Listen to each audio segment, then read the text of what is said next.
The National Association for the Education of Young Children emphasizes the importance of using effective questioning to stretch children's thinking. By employing effective questioning strategies, we can stretch our students to go past simple recall and actually start applying the information that they're learning. This will help them think deeply and make more connections. Our first consideration with effective questioning is we need to balance out questioning and chunks of information that we're giving our students.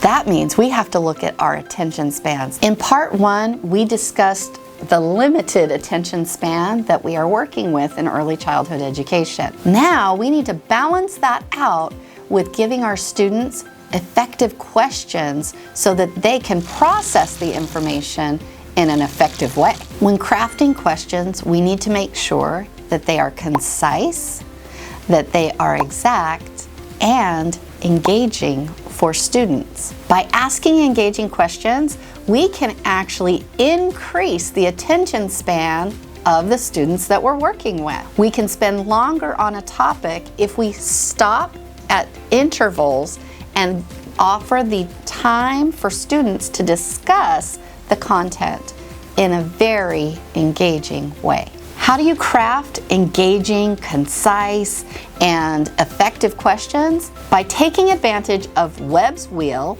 or the DOK, depth of knowledge. We can use verbs from the depth of knowledge wheel and craft questions that will allow our students to begin at level 1, touch, show me, recall, restate.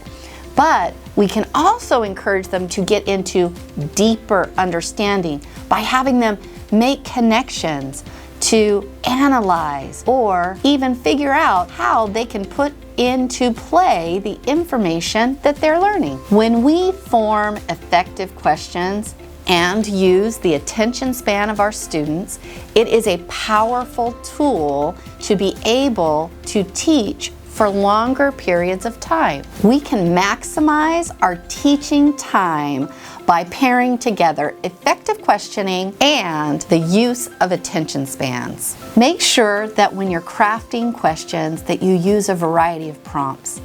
This will allow your students to respond to one another in a variety of ways. Sometimes you will want them to simply recall the information with a peer, but other times we really want them to dig and stretch like the NAEYC has suggested. Now, by pairing attention spans and effective questioning, you can really help your students learn the most from your lessons.